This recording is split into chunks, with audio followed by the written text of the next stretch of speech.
Olá a todos, estamos aqui presentes para mais um episódio do SBC Podcast e hoje temos a honra de entrevistar o presidente da Escoliose Research Society presente no nosso evento, Dr. Marinus de Kleuver, que vai aqui falar um pouquinho sobre a história dele na cirurgia da coluna e alguns aspectos pessoais aí que fizeram ele estar nessa situação. Dr. Marinus, it's a big pleasure for us. In behalf of the Brazilian Spine Society, we want to thank you for the presence. It's a great honor for the Brazilian Society and special honor for me to be the invited guest to host this interview. Your presence here is very admired. You are an amazing surgeon. You show yesterday in the pre-meeting and this morning with the general session. Amazing cases, and we are very delighted to be part of this partnership with the SRS. Thank you for coming. Yes, so I thank you very much. I very much appreciate being here, Rodrigo.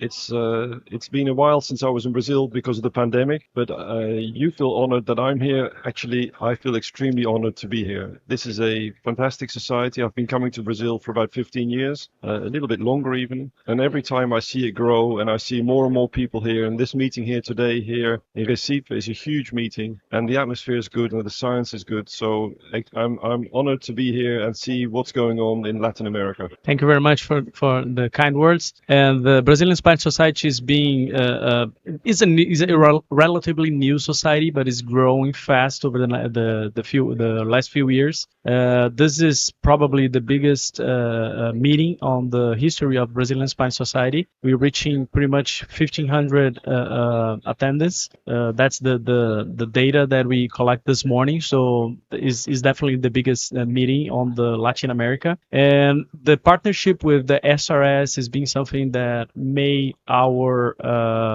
meeting very strong, and it's been there for many years. The WWC conferences is being also hosted in Brazil, and the number of active members of SRS is growing over time. So we're reaching right now 50 members. I remember when I first applied to my fellowship with SRS, like 15 years ago or 12 years ago, I was probably the 10th. Yeah. So the time runs fast and the number of members increase a lot. So it's clear the influence of the SRS in our community is very it's a big honor for us to have you guys here, and you influence a lot the Brazilian scientific community. So thank you for that compliment. I'm honored to be here, and the SRS originated in 1966 in the United States, and I come from the Netherlands, or Hollanda, and I'm the third president of the SRS who is not from the United States. And this all started about 10-15 years ago when Larry Lenke was the president of the SRS, because he wanted to internationalize the society. And I think the relationship with the Brazilians has clearly shown the benefit for both parties, and ultimately for our patients, that international collaboration makes us all stronger. I've been to presentations yesterday and today, and I see things, and every time I come to a meeting, I learn new things. And I take photographs, and I enjoy traveling and meeting people. I enjoy interacting with people, but I also enjoy learning. And I think the strength of the relationship with the SRS and the Brazilian Spine Society, or the SBC,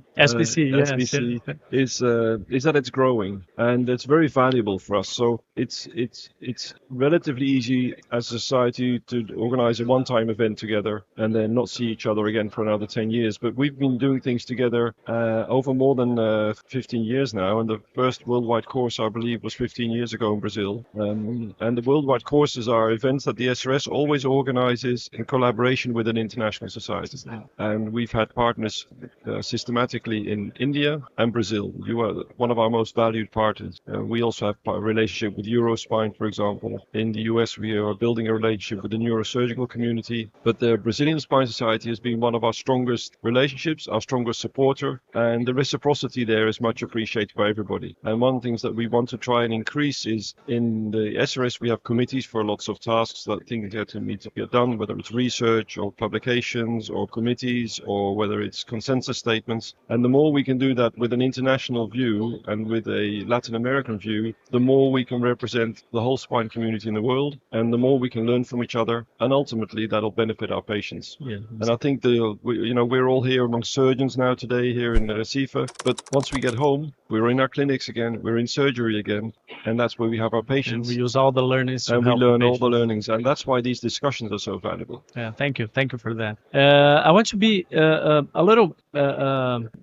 informal in this conversation. That's fine. Just go a little more personal. Okay. Instead of just talking about societies and how important is the partnership. I'll sit back and relax. Yeah, exactly. Of course, the partnership is amazing, and we're very glad to have you guys together, and we create a strong relationship over time. But I want to know a little bit more about Marinus. So, Okay. if you don't mind to go a little bit on your idols, who inspires you in spine surgery, a little bit on your backgrounds. I know you live in different countries. You're born in Holland, but you grew up in UK. Yep. So I want to understand a little bit more how you create Okay. the strong basis. Okay, so I'll start with myself. I was indeed born in Hollanda, and we are currently in Recife. And yesterday there was a holiday here because about 400 years ago, Yeah, exactly. the Portuguese kicked the Dutch out of Recife. Yeah, big mistake. No, I don't know. They were the Dutch barbarians, I think they were called. But this afternoon, I'm actually going to see Olinda. Yeah. Just to see some heritage. So I was born in Hollanda, and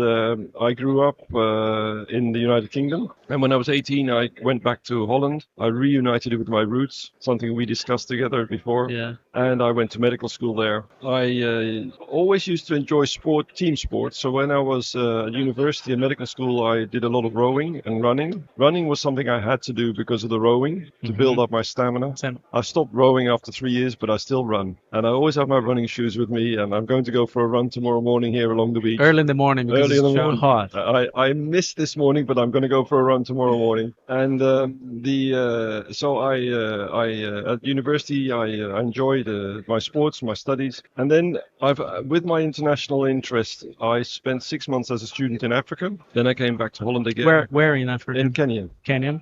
I have been in Kenya before. Okay. I did a outreach mission in Kenya doing surgeries for poor patients. And if I look back, this was 1987, of course, and we kind of think, oh, I've been to Kenya, and you get on a plane nowadays. But in 1987, there was no internet, there were no mobile phones. Yeah. We just wrote a letter, and we got 6 weeks later, we got a letter back. We bought an airline ticket. There was a group of 3 of us. So it was quite a big adventure. And we actually traveled on to Tanzania and Rwanda and Zaire, it was called then, which is now called Congo, where there's been a lot of conflicts. And then later, during my orthopedic training, I spent 6 months in the US and again came back to the Netherlands. And that's where I completed my training as an orthopedic surgeon. And the first 10 years of my career, I did spine and hip surgery. I actually did a PhD on pelvic surgery. Oh, really? So that's where my first research was. Interesting. And it helps me understand posture better than most people, I think. At least that may be not the right term, but at least it helps me understand posture and pelvic parameters, but also pelvic surgery. So I've done quite a lot of pelvic surgeries for spine problems sometimes as well. And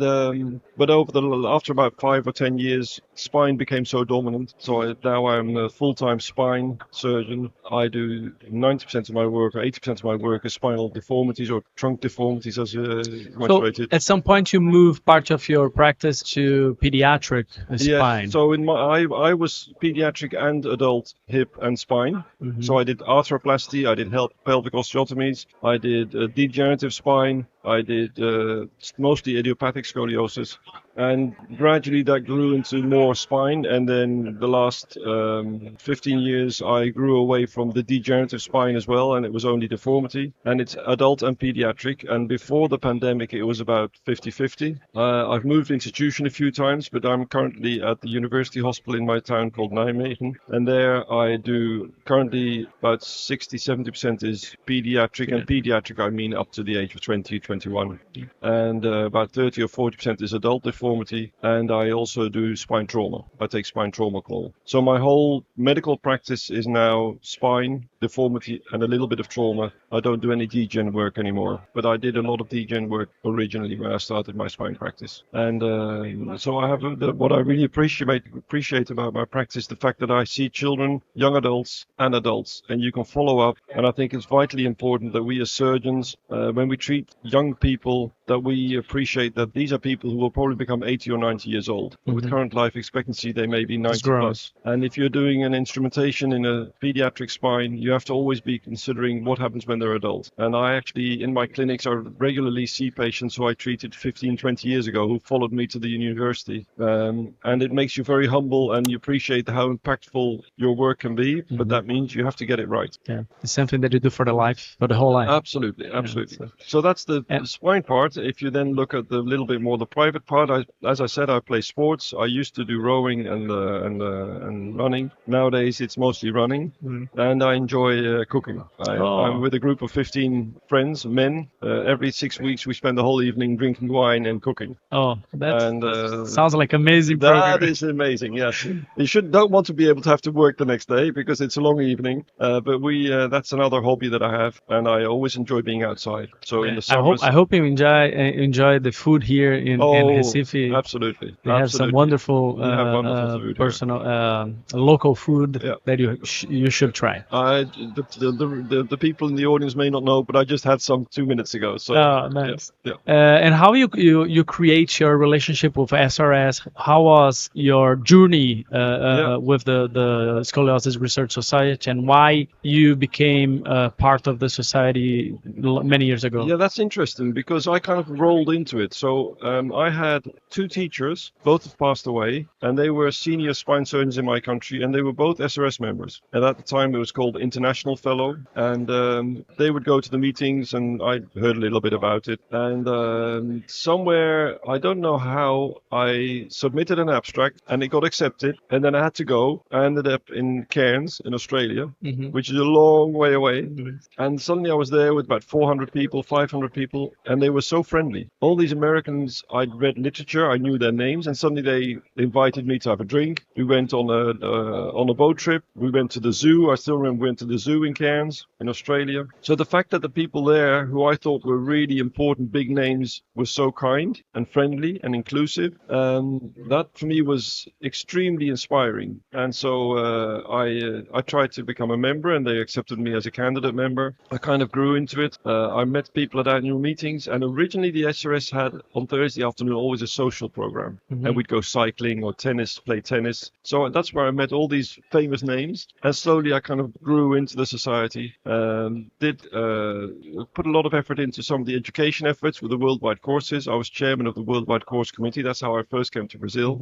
Actually, the first time I came to Brazil was with the Eurospine in El Tadefino in Ribeirão Preto, but after that it was mostly through the worldwide courses. And through the worldwide courses, I was able to help make the SRS much more open to non-US members, and to become a truly international society. And so what I learned from my journey into the SRS was how important it is to be friendly, kind, open, invitational to new people. And I think it's extremely important that as a spine community, when we have challenges, whether it's financial challenges or infrastructure challenges or accessibility to healthcare, different systems across the world all have their different challenges. But in fact, the human body and spine surgery is very similar, whether it's Brazil or the Netherlands. And so we can help each other so much. So I really enjoy traveling, meeting people, meeting you, making new friends. And I think that it sounds like just almost like a holiday, going on a trip, but it's actually quite hard work. But it's hard work that I really enjoy because it's so inspirational. When I get home, I'm full of energy because I've seen all these new people, I've seen new techniques, and I really think that the world has a tendency now to fall into small blocks, people traveling a little bit less, especially with Zoom. It's easier to stay at home. And I think traveling and mixing is extremely nothing important. changes the personal contact. And personal contact, face-to-face contact is essential. Yeah, I agree. I have to say that we just met personally yesterday, and it's been a wonderful time together. You carrying this culture of the SRS, of Yeah. being friendly and very gentle. Yeah. So it's been a great pleasure for me to meet you personally. And I can tell just by your talks and just by the way you behave with people that you are creating a big legacy for the Scoliosis Research Society. Thank you. I just want to hear from you, what is your ideal legacy? What do you want to create? What do you want to keep for the future? World peace. Oh, that's a little ambitious, right?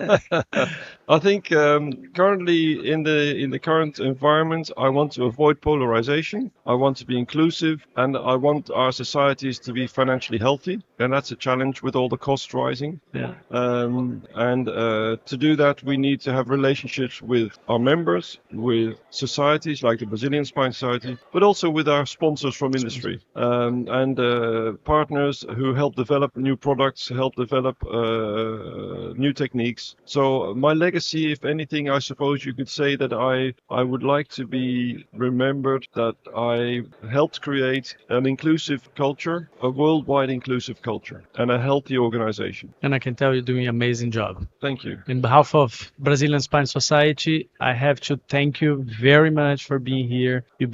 You inspiring people.